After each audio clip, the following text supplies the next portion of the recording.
I mean, technically, my full name, my birth name, was not Jackie. It's a nickname. So you actually did change? I did change my name. Oh, okay. Yes. Did you pay for it? I did. Yeah. Good work. Yeah. Did you pay for it? No. Ooh. You gotta know people. Oh. Okay? Okay. If you know, you know. Okay. Ha.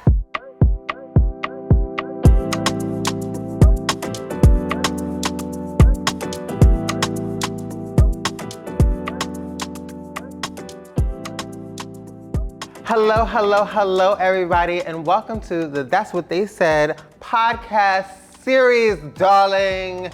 Episode 1. We love to see it. Okay, I am one of your amazing co-hosts, B-Hawk Snipes. Pronouns they, them, and she, her, if you're feeling cunt about the situation.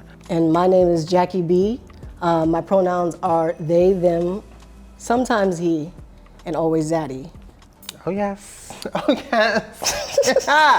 Well, let's tell the people exactly what we do. A little bit more about what we do and who we are. Like, who's talking to you? Like, let the people know who's talking to them? Well, yeah. Because I know I'm talking to you. You know me. We're always talking to each other. We're always talking. That's how we got the show, right? Okay. We're always talking to each other. Now we're talking to y'all. So I am one of the members of the BTFA collective, the OG members. Okay, shout out to 2019. Shout out to Jordan J. We love you, sis. In BTFA Studios. I am also an archivist, activist, entertainer. Style icon. Hello. Get into the fits. We'll get into more of that. Fit check later. What about you, Jackie? Tell the people who you are. Who am I? I'm thinking about that every day. I'm a new person every day. I feel like in the life of a trans person, you're always evolving. But for today, I am a Black, non-binary, trans masc, a creative consultant, and an emerging filmmaker. And now the host, or one of the hosts, of That's What They Said. Wow. What a moment in time. What a movement. I'm glad that we made it here. You know, we've been talking about this for a little while. It's something that we, in our FaceTime chats, when we talk one-on-one, it just kind of is conversation that comes up between us naturally. And, right. We've been talking about how do we have this conversation with a wider audience, and just taking it from Google Docs to this beautiful space that we've created together just feels like such a great accomplishment. So thank you, Fran.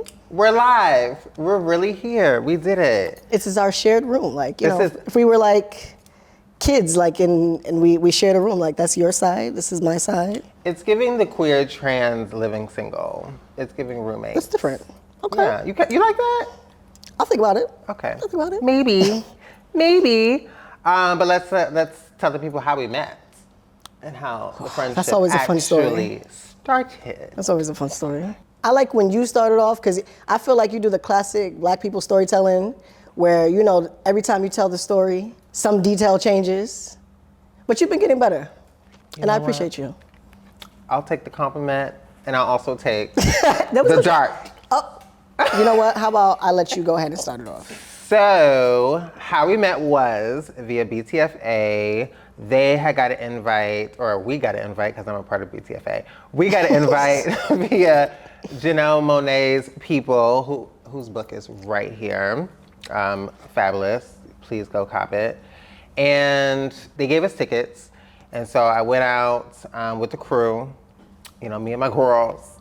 And it just so happened that Jackie's mother is one of the authors or writers. Contributing writer in the book. And Jackie was in the audience that day, and she was speaking about how she had wrote this story that was also somewhat inspired by Jackie, and then it was this round of applause because, Jackie is non-binary. And I was like, who is this non-binary person that everyone's so excited to be applauding?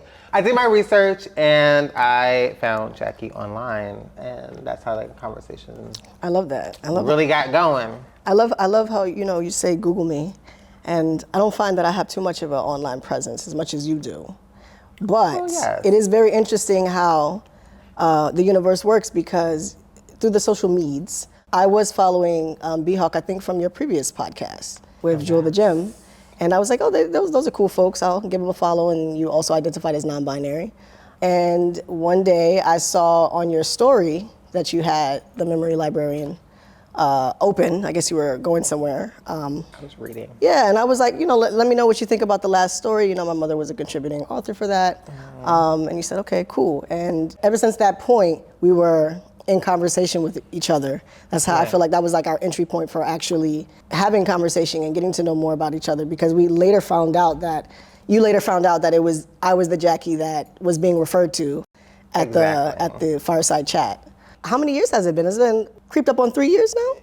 I believe it was 2020. I feel it's before surgery, so 2022. 2022. 2022, we're 2025, so 3 years. Okay, happy 3 years to us. Okay, Yay! Yay! We did it! I know we'll talk about it later about, how things have changed for us over the course of especially 3 years. Oof. But I find that, I think what has got us from 2022 to 2025 is just like our shared commitment to community, our shared commitment to like growing in our experiences as individuals, as non-binary folks. Obviously, we're both funny. That's always a good reason to stay in connection with someone that makes you laugh. And I know I find myself to continuously be, inspired by, your commitment to just growing as an individual and making space and grace for us to grow together. So I know it's a little touchy. Wow. A little touchy, but I just want to take the time to acknowledge that, because look at us, like we've actually come together. We put this creative project baby together, and I think it just really speaks to our commitment to our friendship. I mean, this is what community looks like. So shout out to us. Yes, UNITY. We did it, Mo. We truly did it, Mo. Thank you. Do you want to get into our first segment? Why not? I think so. I think we talked about the cute stuff, a little introduction. I think we can get into it now. So let's get into the tea on being non-binary, right? Because we do exist, as you can tell from right here. But do you want to give them a little more of a breakdown on, the Webster and things? Yeah, I think as we say things like non-binary folks exist, I think that's important, for people to not only learn from like our individual perspectives and the perspectives of non-binary folks who are navigating that identity, but I think it's also important for folks to kind of know, what does it mean to be non-binary? According to the Oxford Dictionary, we're gonna start there, but we're not gonna end there. Is described as having or relating to a gender identity that does not conform to traditional binary beliefs about gender, which indicate that all individuals are exclusively either male or female. So I don't really care too much for the Oxford Dictionary description. It's just a starting point.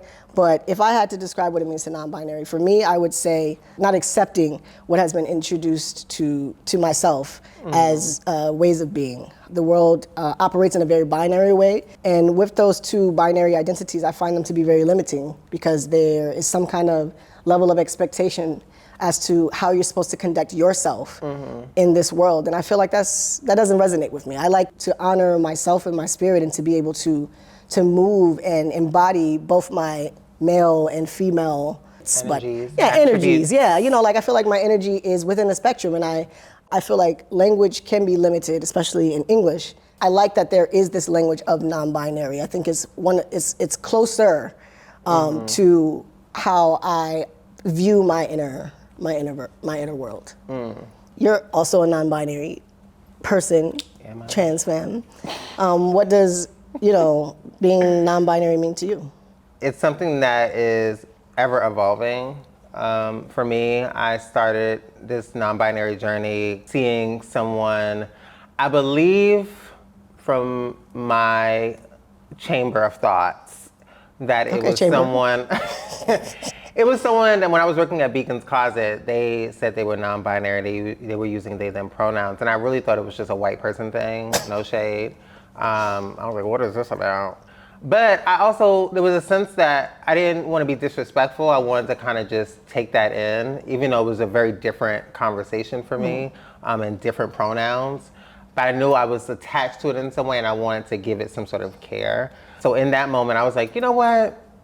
Let me tap more into this. And I started seeing other people, especially of color, Black and brown people, talking about their experience with being non-binary, and I thought that was really, really impactful. I started being non-binary. I was using all the pronouns. Well, Until something stuck? Right, until something stuck. And, I started off with using, they, he, she was giving question marks. I was just like, well, at that moment, I was like, I'm not a woman, so I don't know if I'm going to be able to It's like Goldilocks, use she. trying out all the different pronouns. Right, and that's what the evolution is all about. You have to try it out, trial and error, see what really fits for you. But in this moment, I've evolved into a they, she. Okay, they, giving she. Pokemon. Heavy on the they. Heavy on the they. Heavy on the they. They is my primary pronoun. Your primary pronoun. My primary I like that. I've pronoun. never heard that term. Look Welcome. at us. You can Add it to take the it. list. She, her, more sense, for me, is a sense of power.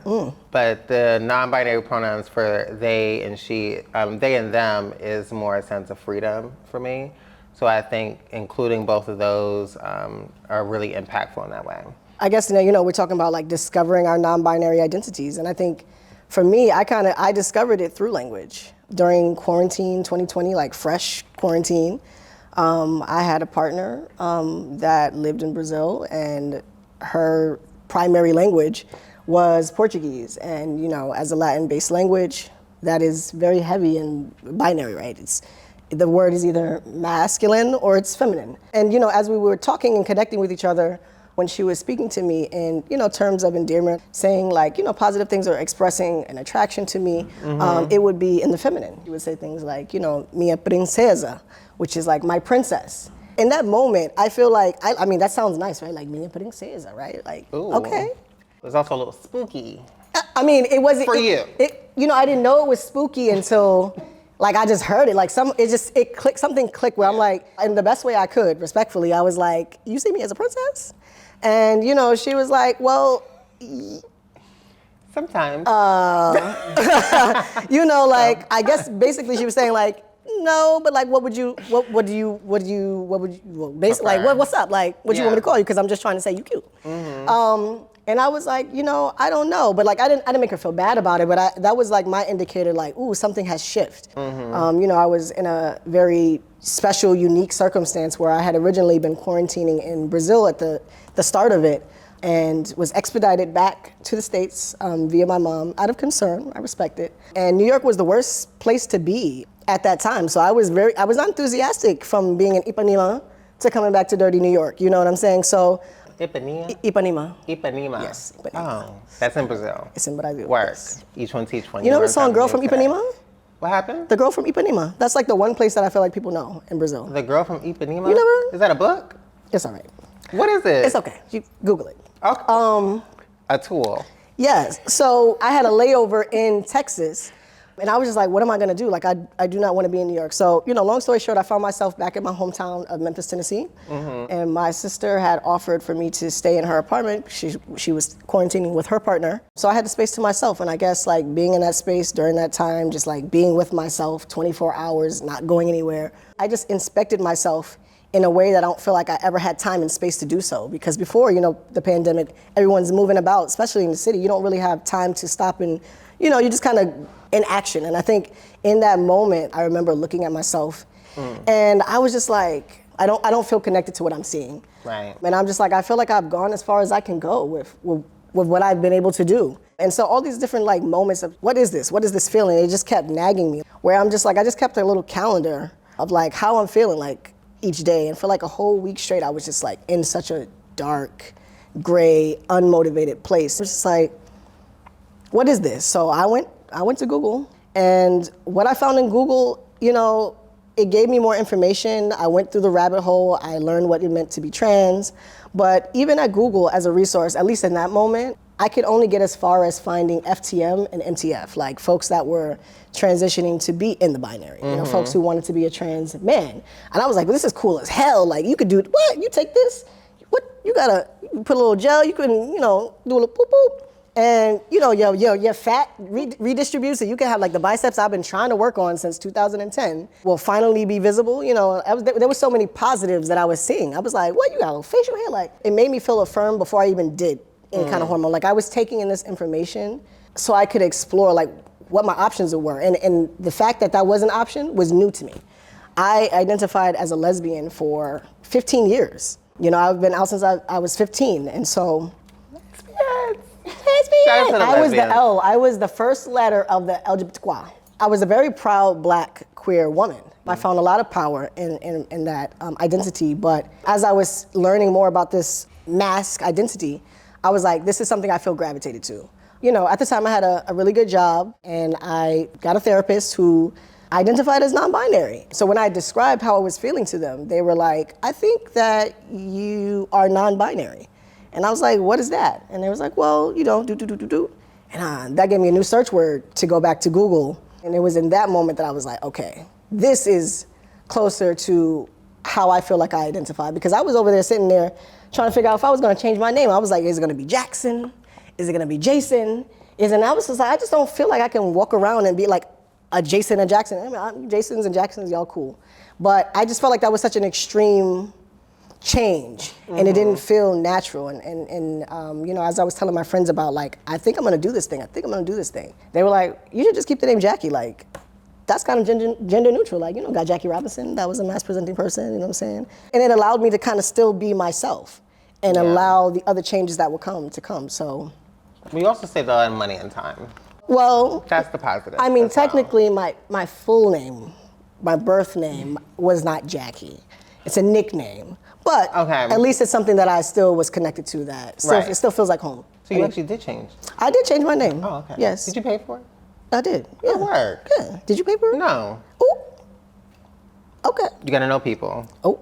Okay. Okay. If you know, you know. Okay. Well, happy to be here and meet you, B. Huck Snipes. Well, yes. You thought it was always B. Huck Snipes? You probably were always B. Huck Snipes. Internally. Exactly. Spiritually. Happy to see you.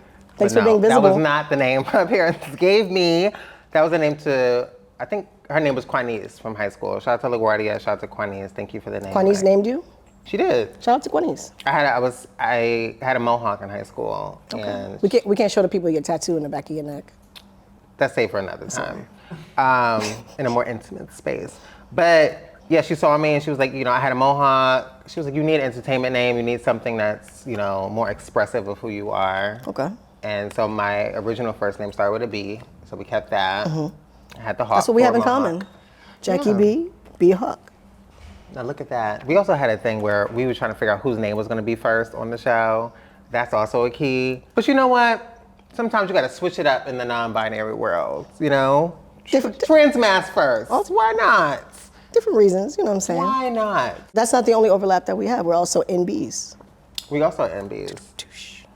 Just on somewhat opposite sides of the spectrum in a way. And that's what this show is all about, is showcasing the spectrum and how we're all not a monolith. Jackie and I are, you know, obviously both Black, queer, and non-binary, but we definitely navigate very different throughout the world at times.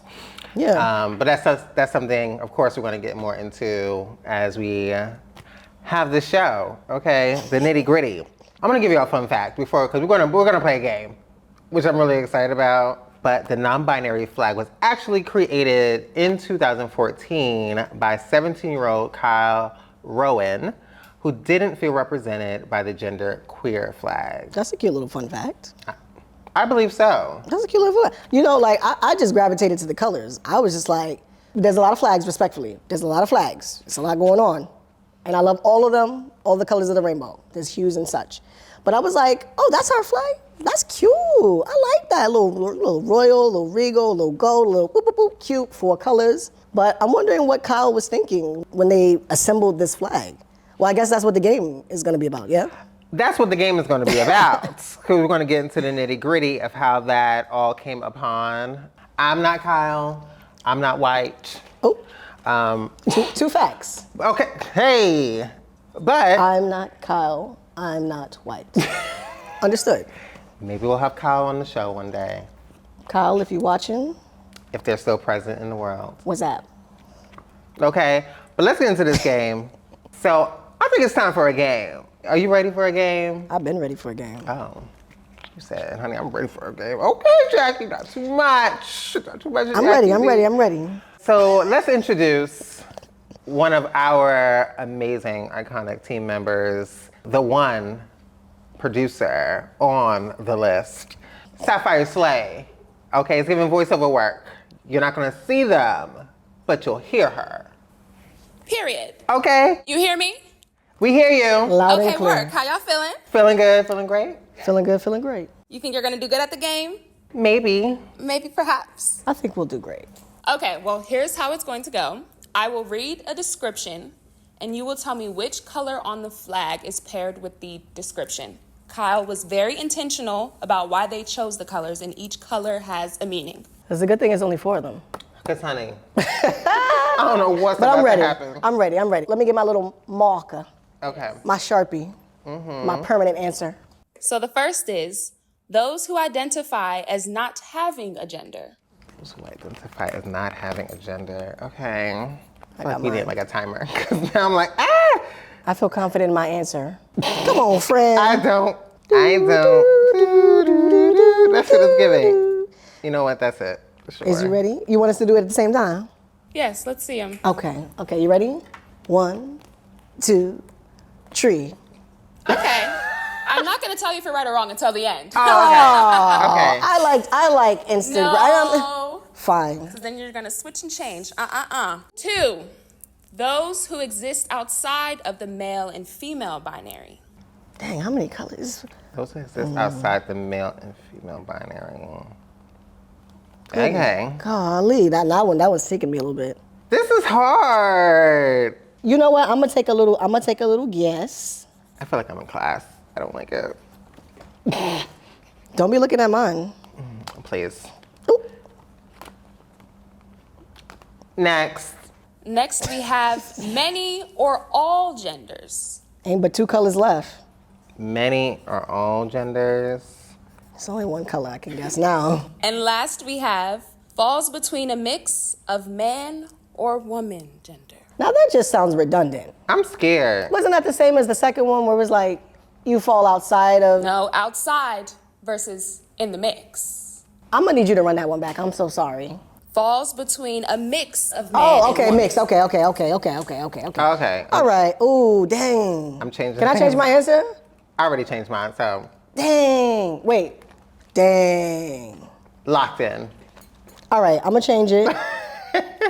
This is why cis people be feeling a certain way. Because they can't keep up. All right. We All right. can't keep let's up. see what it's giving. All right, we're gonna reveal them at the same time. Yes, let me see them. You want to see them? Just for shits and gigs. Y'all wrote the same thing. You ready see to what you say did. thing? Yes. We have to switch it up Wow. to make it make sense. Look But at are we us. correct?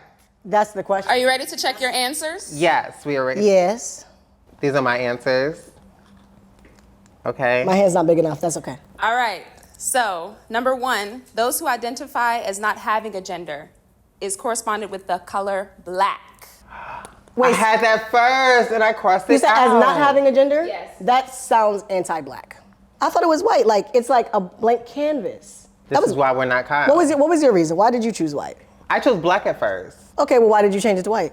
because I thought black was another another answer. Okay, That's all the right. reason why I changed it. Okay.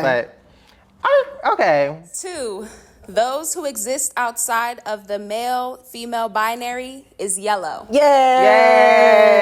Yay! Woo! I hope y'all also at home playing this. Like get into the functions. How if many? you're not, How many rewind. did y'all get? Yeah, how many? I want to know how many of y'all got these right. Rewind Very and play with interesting. us because this is the key. 3, many or all genders is white. Well, Yeah, well, we were obviously wrong. well, so it's giving. We got 50%. But why many of all? Why would that be white? We need to have Kyle. If Kyle is available in the future, we need to have a conversation. Or in the present. Or in the present. Just not this Kyle, season. what's up? All right, so that was wrong. Yeah. That's okay. But that means we got the next one right. I feel like it's up for interpretation. 4, falls between a mix of man and woman is purple. Yes. No shade, I don't know if that was the most creative, because you know, man is blue, woman is pink, you put them together, it's purple. So, you know, me, color theory, I said purple. All right, how do you feel about that? Well, we got a 50. 50 is not passing, but I will take it. But with your 50 and my 50, It's 100. it's 100. It's 100, Period. So that period. means we won. Bam. That's on New York. Anyways. Well, that was fun, wasn't it, Jackie? I'm not even looking at the right camera. Yes, it was. My God, today. That was fun. Shout out to our producer, Sapphire Slay, for that amazing game. Let's give them a round of applause. I learned something new. I hope y'all learned something new. I learned that while the flag is exceptionally cute to me, I gotta think about, what would my flag look like? I like the colors, but I don't know if I resonate with the meanings. Ooh. I'm still represent. In the comments, let us know what your flag represents currently and what you would like it to look like. Would you even want to? Do you feel like a flag adequately reflects your identity? I feel like what is the purpose of the flags? I guess is just for us to recognize each other within community. Yes. Yeah, just as a safe place, because I know they did a lot of that for a lot of LGBTQ folks back in the day. Okay. When you saw the rainbow flag, you knew that was a safe place for you. And then also in Black history and culture, like there was always some sort of symbol to show that this is a safe place for you. So Fair enough. Shout out to that, because I know when I see the colors, I'm like, okay, we good. It's true. It is true. It gives you a sense of like, this is my community. I know that I can, Okay, fair enough. Mm-hmm. Thank you, Sapphire. I'm not a big flag person, but like I've said, I wear it through wardrobe. I wear it through other reasons and sources. Okay. Well, you wear it well. Well, thank you. I know. And I do what I do. Oh, it's true. Speaking of a flag. I love this accessory. Somebody's exceptionally large flag is botched to make this. I was trying to compliment. You know what I'm saying? I'm NB in spirit. I'm NB in spirit. You did what needed to be done. You did what needed to be done, and we thank you. Ashe. But let's get into this second segment that we have about taking up space. Let's talk about space, baby. Let's talk about being NB. Let's talk about all the good things, all the bad things that can be. Let's talk about space. All right, it's the remix. Our EP You're is coming out welcome. soon. We got a podcast, an EP. Don't charge us for that. Respect us. We talk about what it means to be non-binary, and that we do exist. It requires us to be present and name that and say like, hey, I'm a non-binary person. Mm-hmm. And I don't think that you go up to every single person and you're like, hi, my name is B-Hawk and I'm a non-binary person.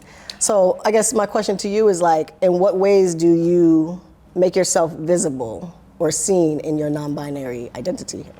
I mean, for me personally, as someone who has now become a DL introvert. You're just bringing up the phrases today. I'm just making things up, because that's what we do, okay, as community. It's giving social constructs. Let's just make it up as we go. But as a DL introvert, just leaving the house is me taking up space out into the outside world as a non-binary person, because it's a part of who I am. It's just a part of who I am. Like, I'm Black, I'm queer, I'm non-binary, I'm trans. So any space that I enter throughout the world, being non-binary is visible in that sense. Because my ancestors are with me. My ancestors are non-binary, and so that's what it really falls down to. And I believe I am someone who at times does play with the physical visibility of transness when it comes to my androgyny. And there is that term, visibly trans. I feel like I'm visibly trans. I don't care what nobody says. It could be problematic, but it's given a tranny. When you say that, do you mean like what people assume a non-binary person looks like? Well, yes, at times. I feel like people assume that we're all androgynous, and that is obviously not the case. Yeah. But it's a each one teach one moment. It depends on the person and how, because people see me in so many different ways and assets and factors. For example, I remember leaving your crib uptown, and within the same block, I was high-key misgendered both ways as a binary person. So I got sir and I got ma'am. Okay, so you were on the spectrum like this. Oh yeah, energy said. It's given. We don't know what's going on. So I think I know for me, I know who I am. I know what I bring to the table as a non-binary person that walks throughout life very confident in that. Those things, yes, they're annoying to hear because you don't know who's non-binary and who's not. Yeah. Sometimes you can clock it. I wonder what that is. It's like, it's like if you know. I feel like for me, it's an energetic thing. Mostly, I mean, I think in my experience, what people assume that non-binary is you're like androgynous. Like you're neither this, you're neither that, and that is supposed to show up in the way that you show up physically. You're in between. Right, and I find that that's a very interesting perspective because look at you and look at me. You know, when I walk outside, people are, I don't think, and in my experience, as especially within the last year, you know, with this little situation going on here, I don't feel like I've been received as a non-binary person. I feel like I've been received as a cisgender man. And that has significantly like altered my experience within, you know, my identity of being non-binary. And I think that, you know, if I had to reflect on how I take up space and what it means like for me to be visible, I feel like I take up space by just the way I enter a space. Society has an expectation of what a man is supposed to look like, right? How a man is supposed to dress. And I think at best, people might think I'm a queer man. But at the end of the day, they never think I'm non-binary. They never think that I'm trans. And so I think that, you know, the way that I take up space is not only in like the kind of conversations that I have with folks where, you know, there might be things that are shared with me that are leaning very binary or are just not inclusive language. And I always push back, I always challenge, and I do it respectfully. We have all been raised in a society where we have been assigned male or female. Right, and so there are some people who have just have not made it to a place of realization or understanding, or they have no desire to know or receive and understand the fact that there are people that identify outside of those binaries. So I think the way that I take up space is not only by like through the conversations that I have where, you know, someone might say to me, yeah, you know, women, right? I'm just like, no, I don't know. And it's a little bit of a like, well, I guess you are this type of guy. But it's also like the way I carry myself, ain't nobody gonna say nothing like that to me. And so, you know, I kind of call myself like the Trojan horse of like the trans mass experience because, you know, when I'm engaging with folks based off how they perceive me, which is now at this point a cis man, they will kind of expose where the opportunities are for how we interact in society. And so I think, you know, the way that I take up space is challenging that. And I challenge that through my conversations and I challenge it through my wardrobe choices. I think that's something that we overlap in, right? It's like, yeah I wear pants. Yeah, I wear shirts. I love pants. But what do my pants look like? And that's not exclusive to a non-binary identity, but it's definitely queer in the sense that it's peculiar, it's different. And I think that when you show up like this, people they're looking at you. It kind of requires people to look at you and like, who is this person? And I mean, I would like to get to a place where people say, who is this person? But you know, like people are like, oh, you're like, look at this pretty, remember we went to DC and they was like, are you a WNBA player? That was a key. That was a key. Remember the Telfar? I mean, you looked like a globetrotter. That's close. Well, I took it as a compliment. Shout out to the WNBA. But people thought that they were a WNBA player and was taking pictures with you at the museum. Cuckoo crazy. That was really funny. But I am a tourist attraction. Yes, but pay me. Yeah, but I would say like, you know, I take up space by challenging, you know, the norms in language and in my outward expression of my inner self. I think you do a pretty good job at it. Thank you. You are the Trojan horse. Listen, it is giving it's spooky. It's quite spooky. I've heard. But it's a part of your non-binary privilege in a sense. It's, you know, I think everything has its pros and its cons. Should I tell people what stealth means? I think I'm gonna have a little each one teach one moment. So stealth in the trans community means that a trans person that is binary is able to pass as a cisgendered person. And that's something that folks do by choice. Yes. Yeah. Not saying Jackie wants to walk around and be stealth. I would. When it comes to safety, that is something that works in your favor. Yeah, I mean, I guess like, you know, if we are moving into talking about like, you know, how my experience of navigating my identity as a non-binary person from like when I first started to now, I don't desire to be stealth. I desire to be seen as my full self, and I think that's how I challenge myself to like just wear what I want to wear. When I identified as a queer woman, there was an indicator that I was queer because I was a masculine, not to say that every mask-presenting woman is a lesbian, but you know, there were signs. You know, there might have been in the earlier years a couple of rainbow belts and rainbow bands and such. There were signs. Baby queer. Are you gay? I'm very much so gay. Are you gay? But you know, it was a little bit, like people kind of knew on sight, you know, that, okay, this is a queer person, right? And I think that, you know, in this 5th year of my journey being a trans mass person on hormones, you know, with a little bit of facial hair, you know, what's going on inside. Just want to One side is longer than the other. Y'all know how it be. I'm received as a cis man, and it makes me feel like I'm like stealth by default. And so I think I'm always in a position like, how do I let these people know I'm not like them? Ooh. Respectfully. You know, like how do I let people know that I'm different? I want to feel seen. I want to feel comfortable. I don't want to feel like I have to go into a role that I didn't choose. You know, I chose to be in this vessel where I am more masculine presenting, but I never desired to be received as a man. And that's a reality that I have to kind of navigate at this point in my transition. Mm-hmm. Yeah, so that's something that has changed for me significantly in my experience, because I think my first 2 years, like I had a little mohawk, I still had a little bit of a baby face, you know, the fat redistribution hadn't really kicked in 100%. I still had breast. And so it was giving a little bit more androgynous. And so like, you know, for me to say I'm non-binary, it was like, oh, okay, cool. But now, you know, I'm having a conversation, and depending on, you know, how the conversation is going, I'm like, yeah, you know, because traveling internationally as a trans person, like I throw it in there casually. People are like, do it vocally. You don't look trans, and it's like, what does trans look like? What does trans look like? Do we know? Do you know what trans looks like? Like I said, sometimes the boys and the girls and everyone in between is a little clocky. A little you can clocky, kind of a little tell. TikTok. That may be problematic, but that's my opinion. It's my opinion. I feel like I'm one of the clocky ones, and that's fine. You think so? What do you? Marsha P. Johnson was clocky. What about you? She do you feel like it's world. clocky? I feel like my height. Okay. My shoe size. You think people like looking at you like that? Well, it's either giving you're trans or you're a WNBA player. I feel like those are the two options. Those for are you. my two. Those are my only two options. And which one do you?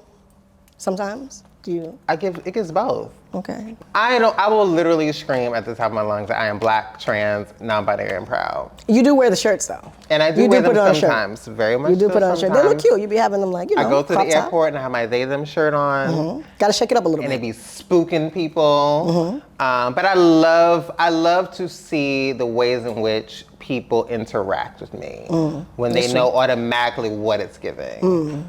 Because it kind of just shows like, okay, you're not gawking at me because you're assuming all these things. You're more so trying to figure out, oh, they use they them pronouns, I want to know more, things of that nature. Or it can go the other way where they don't even want to do anything with me because they're like, oh, this is a trans person. Yeah. It can get really spooky.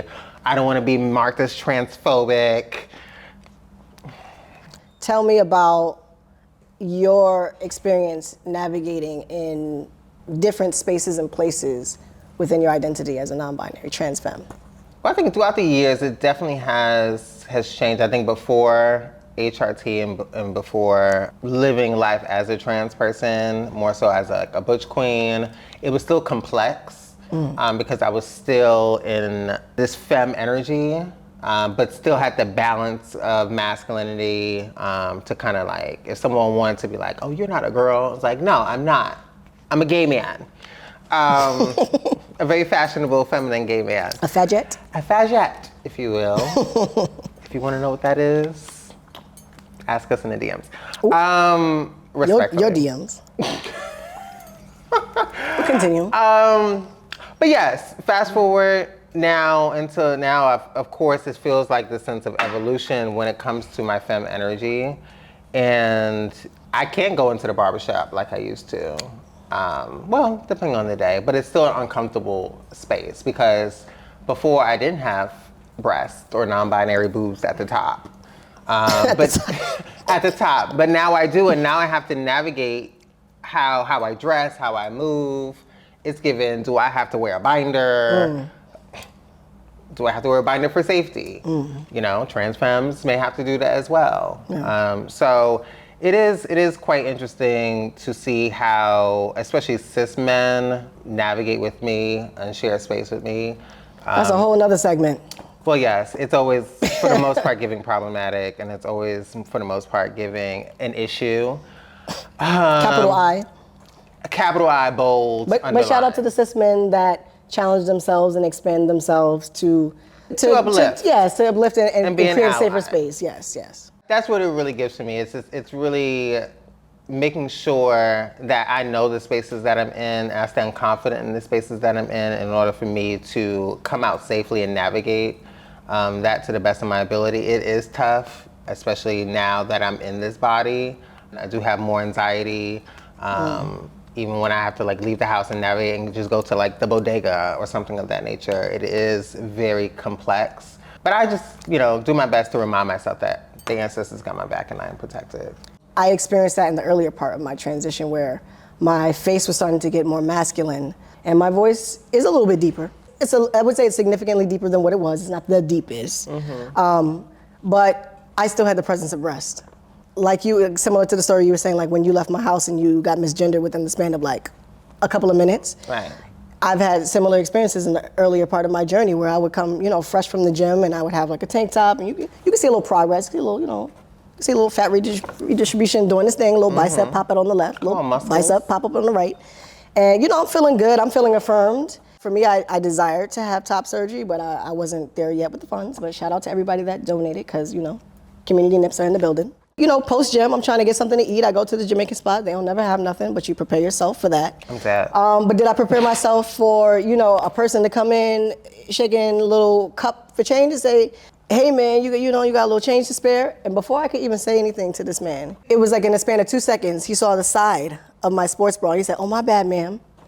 Ooh, ma'am, how did you switch to ma'am real quick? Because you saw a little yitty, like, ooh, what I'm saying? Yitty. Yeah, so that was something that brought me a lot of anxiety. Was just like, okay, people are going to switch how they interact with me at the, in a second because of the presence of my breast. You know what I'm saying? You desire to be outside, but there is a little bit of anxiety, I guess, on how you're going to be perceived that day. And I guess being non-binary, you operate on a spectrum. So it kind of, some days you may give a little more masculine in the form of like a little pantsuit, sometimes you might give us a little best of both worlds with a little halter top, a little, and sometimes I might have, I'm moving into the crop top land. I'm moving into it a little bit now. You look good in crop tops. You're welcome. I received that, but that's not something that I felt comfortable with before. Yeah. So I find that interesting and I take it day by day, but. You gotta check in with yourself. Yes. One thing about Jackie don't have these guns out. So now it's time to, add a little bit more extra heat to the fire. Next level visibility. Next level visibility. I mean, I guess I'm very similar in that way. I love a drapey garment. Yeah. But now I'm starting to kind of flow into more tighter pieces. Things kind of show off my chest a little bit more. Yeah. So it's a part of the evolution. It is. Cheers to what? And I'm glad to be a witness. Boop. Okay. But I think earlier I was talking about being non-binary or just taking up space and being visible is a double-edged sword. For me, I tend to make sure take accountability for the privileges that I have. That way I can help out other people behind me. That's fair. And I know like going outside and being visible definitely helps pour into that. That way, when people do see me and they know that I'm showing up as myself, it can be a sense of it being relatable for them, and we can have conversations through that. And then I can know like, okay, this is another sibling of mine. That's how we make those connections through our community. Chosen family. Chosen family. Yeah. I just think it's really important to kind of pour into that, make sure you have those connections with people, make sure you're having those verbal communication skills to have those talks so people feel visible, they feel seen, they feel loved, they feel respected, and then they can pass it on to somebody else. Hearing you reflect on that, it makes me think a little bit deeper of like why it is important for us to be visible. And I think that, it's not something that everybody feels like they can do. It's not something that everybody feels comfortable to do. It's not something that everybody feels safe to do. So, for those of us who do decide like, hey, I'm going to put myself out there in whatever way you do, you are kind of giving a little bit of hope, a little inspiration, a little motivation to someone who may be struggling, with that. And I think that for a lot of safety reasons, because just generally society has made it so that folks are unaware of trans identities, which means they don't know how to interact with trans folks. A lot of people decide to be self. A lot of people decide not to be visible. So as someone who is visible, I can imagine that would be exhausting. Having people perceive you, I would like to know is like, what are the ways that you stay grounded in your identity? Like, what are some things that you do, like, or include in your routine to kind of like ground yourself and give you the inspiration and the motivation to continue to be visible? Having deep moments of meditation, connecting with ancestors, I think that is really impactful for me when it comes to, because I love me a good trans day of rest on a Sunday. On a Sunday, please do not text, call, FaceTime, Don't. D&D. breathe B-Hawk's name on a Sunday. Unless you're trying to buy me food. If you're trying to buy me food, I'll make space for that. Because that Fair, does fair. also... We're both food motivated folks. Yes. If you say there's going to be food there, it's an 85% chance that I will be there. Shout out to 85. What if it's in Brooklyn? You know go. You know I what? don't. No, the Caribbean food is in Brooklyn. I mean, I will be there. If you got cookout, you doing catering, it's a birthday, it's a wedding. I might show 85%. I didn't say 100. It's not guaranteed. It's not guaranteed. And who always gonna be there? That's I can important. just order it. But that's not. Sometimes that's not. That's not free. Oh, is somebody sponsoring you? Somebody sponsoring me. Okay, understood. It's somebody paying for me. So you have your trans day of rest. I have my trans day of rest. I have my moments where I connect with my ancestors, and I'm reminded of my power. I think that's super important to pour positive words of affirmation, love into yourself. So when someone else does it, it's kind of just a cherry on top. It is not easy. Yeah. But you get find there. find that balance. You got to find that balance. Yeah. You got to protect your peace at all times. The way that I tend to my inner world, I think, is I move my body, and the way that I move my body the most is going to the gym. But something about that process of moving my body, challenging myself, expanding myself in that way, opens up my mind, helps me to kind of see what's going on inside. Over the course of my entire journey of being a trans person, that's been something that's been a consistent part of my routine. And another thing that I like to do that really helps me feel grounded and restored and rejuvenated is being by water. I like to be by the water. I like to drink water. I like to be inside the water, like whether I have to take a shower, put water on my face, just drink some water, go by the river, be on the beach. That I find, I guess, I don't know if it's because I'm a water sign, but that is something that I know if ever there's a moment where I feel some kind of stress or I need to do some kind of have some kind of release, it's something that calms me. Yeah. What and who inspires you to be visible? Do you feel like connecting with the earth is one of them? I would say, when I think about that, I often think about the people that I'm in community with. I think one of the first trans masks was Marquise. Oh, shout out to Marquise. Yeah, it was Marquise. I was Vaughn. wow, Antique. Yeah, Antique. Antique. Yeah, and I was just look at these two trans mass folks, trans men, really leaning into themselves and being present for community and just doing their thing, and I find that, as our worlds collided and I started to be in more community with trans femmes, that widened my spectrum of community. And I think, especially the way that people socially receive and have their perceptions about, trans femmes, just to see my trans femme peers be out and be, present and be in community and support each other and love on each other. That inspires me. It is very inspiring to see folks who are told that they don't exist or, made to look like, they're a mistake or told that they're a mistake. I don't think so. And do what they want to do anyway. And that's really inspiring me. I don't think there's any one particular person that I feel inspired by. I think it's just the community of trans folks. The entire umbrella just inspires me because I'm not one individual trans person. It's a bunch of us out here. It's a whole bunch of us. We make up less than 1%. But yes. There is a lot of us, for sure. Absolutely. I think for me, of course, there's Marsha P. Johnson, Silvia Rivera, Miss Major. Those are the figures that have kind of paved the way for a lot of us to be here. And to be visible and to be proud and be full of joy and defiance. And so I always looked up to them for that sense of power. I know you inspire me to get out the house and travel more because, honey, I do love to travel. if I had a kitchen up in my room and all the things that I needed, You would never leave? I don't know if I would leave the house. I don't, It's spooky outside. But I think that's funny that you say that because as a close friend of yours, I know that, but I don't know that would be the perception of most people. I think that they think that you outside all the time. I mean, you have a nice balance, friend. I do. You do have a nice balance. I'd be like, you are really on tour. You're doing it. I'm outside because I like money. Taurus. I'm outside because I like money. So pay Black trans femmes on time. But I also like sharing space with community. I think I love sharing space with my friends and my chosen family. I think that's super important. I love being able to be a creative And even if it's not paid, you know, I'll still do it. It's You know, we still love a good creative nourishing. collaboration Yeah. and exchange. I always respect that, especially from Black and brown trans folks. I think that's super important.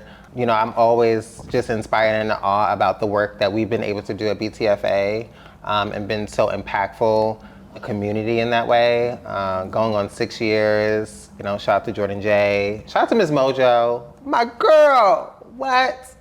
It's the MISSMO Joe. They've been able to inspire me in so many different ways, and they've also been very respectful of acknowledging and uplifting my non-binary trans femme energy.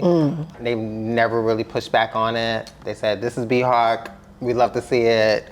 And I've been able to kind of be, in a sense, a beacon and inspiration for myself. I think seeing myself amongst Black trans women and me, in a sense, sometimes being the token has been an inspiration for me because I can still hold space with them and share space with them and know, like, yeah, I'm holding it down for the trans femmes, you know? Yeah, I think that intersectionality is important to note too. It's just like you can still identify as a, you know, a trans person and a Black femme, but you're also non-binary. Yeah, and that's what I love about Jordan's Black trans. She didn't say the Black trans woman in the arts. It's Black trans femmes in the arts. It's more of a spectrum of being, you know, and also being inclusive. There's so many different walks of life that fall under that umbrella. And now that, you know, we're going in 6 years, we're able to expand and switch things up. I believe you may be the first non-binary trans masculine person to take up space in this type of environment, in this space. Okay. It was a little spooky at first. We was like, what was this spooky? Do I look like a spooky person? Well, we wanted to kind of just target and make sure we center on Black trans femmes. Well, yes, I respect that. Yeah, I mean, I definitely respect that. So, I do respect that. It's really great to see us being able to evolve and lean out into the community and say, hey, come in and let's build together. Yeah. You know, let's have conversations like this. Yeah. That's super important. Because we live and exist in each other's world, and we share experiences. I mean, we share experiences that overlap, and I think that it is important for there to be that camaraderie in a sense, like, you know, having Black femmes and Black mass or Black trans femmes and Black trans mass folk, you know, continue to be in community with each other outside of the romantic, you know, spec. Like we are present and witnesses of each other's journey. So, you know, you can, you know, we love and we support Black trans femmes, but you know who also loves Black trans femmes? Black trans mass and vice versa. Even though you try to deny it, you know you love it. You know you want to see it. We talked a lot about, you know, what it means to us to be, you know, visible, what it means to be non-binary, you know, what are the things that we look to, who are the people that we look to that inspire us and motivate us to be present, to be here on this set, to be here opening up a conversation, to talk more about this in depth. I think that, you know, as we're talking about this might be the first time that somebody has seen two non-binary folks or two Black non-binary folks or two non-binary trans folks, or... I believe we're the first. We're just gonna put that out there. And then there's, you know, there's gonna be folks who identify, you know, as Black non-binary folks who may not, you know, feel like they can be as visible. Maybe they desire to be visible, but they don't feel like they can. So what kind of advice would you give to someone who maybe at the beginning of their journey and is looking at you and is looking at me and is like, wow, like I really like the way that they are navigating their journey, you know, like I would like to have an experience like that for myself, or I would like to be comfortable in my body and my experience in that way. What would you give to them as advice for how they could reach that space? Because I get this question a lot from other folks, but I also get a lot of comments and like photos and my content on social media and people in my DMs kind of just saying thank you for being an inspiration, and I love to see it. Truly, because I, in a sense, was my own inspiration. I think seeing myself on Pose for the first time, I was like, oh, I could do this. You know, I can take up space as a non-binary person and kind of stick in that. So I would just tell them, like, continue to be yourself, pour into yourself, know your history as a Black and brown person, because we were the originators of the non-binary identity, being two-spirited indigenous folks, for the indigenous folks as well. So I think that is helpful when you know where you come from, you're able to navigate the future a little bit easier. What I would say is take your time. You know, take your time. Your journey is your journey. It's your ancestors' gift for you to choose yourself and not allow yourself to be formed or influenced by your outer world. So I would say take it day by day and understand that your journey is not the same as someone else's journey, and that is the gift that you have, right? The greatest thing that you can do is to continue to check in with yourself and do the things that you love and create a space for yourself that you feel comfortable within you. And you will find that everything that you desire and what you envision for yourself will appear. You know, it'll manifest itself in real time in your life. And don't compare and contrast your trans journey to anyone else's. Yeah, that's like doom scrolling. That feels like doom scrolling. The black hole, the black abyss. Yeah. Okay, and we love black, but we don't want that. You don't want to be in a black hole? We don't want that black. Okay, not the black abyss. They missed that one. I didn't miss it. I heard it. Oh, you're just not paying me no mind. No. Fine. Because we have a show now. I want to focus. Since when do we keep it cute and demure? Clock it. But you know what? Shout out to us. Shout out to us for taking these steps to get to this place where we have those conversations one-on-one and we kiki and we lean into each other to kind of check in and be like, you deserve to navigate in the world that you feel supported in and loved in and loved by and loved on. And shout out to us for like taking those conversations and challenging ourselves to be visible in this way. I gotta say, honestly, by episode 2, it'll get a little bit more fun. Because I feel like this is the first time that we're having a conversation and letting someone listen in.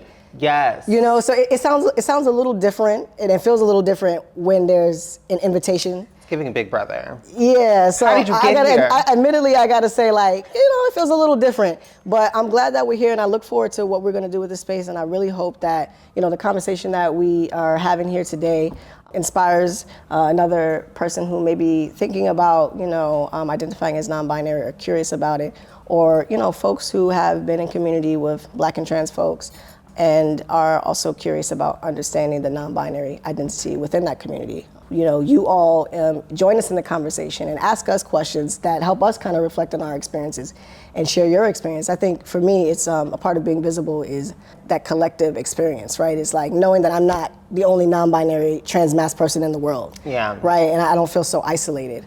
We did it, Mo. It's our creative baby. We did it, girl. What? First episode is crazy, but thank y'all once again for joining us on That's What They Said. And we gotta tell the people how they can stay connected with us. It don't stop here. Like, comment below, and subscribe. And when I say comment, don't just leave a heart emoji, Unless it's a purple one. We accept purple and gold. Bandwidth. You know what? You're right. Intentional hearts. If you want to leave an emoji, fine. But we like conversation, so let us know. Play the game with us. Let us know your thoughts, concerns, not too much. But yes. So thanks for tuning in to this very special episode of That's What They Said. I'm Jackie B. And I am the one and only B Hawk Snipes. And we appreciate you tuning into our first episode of That's What They Said. Catch y'all later.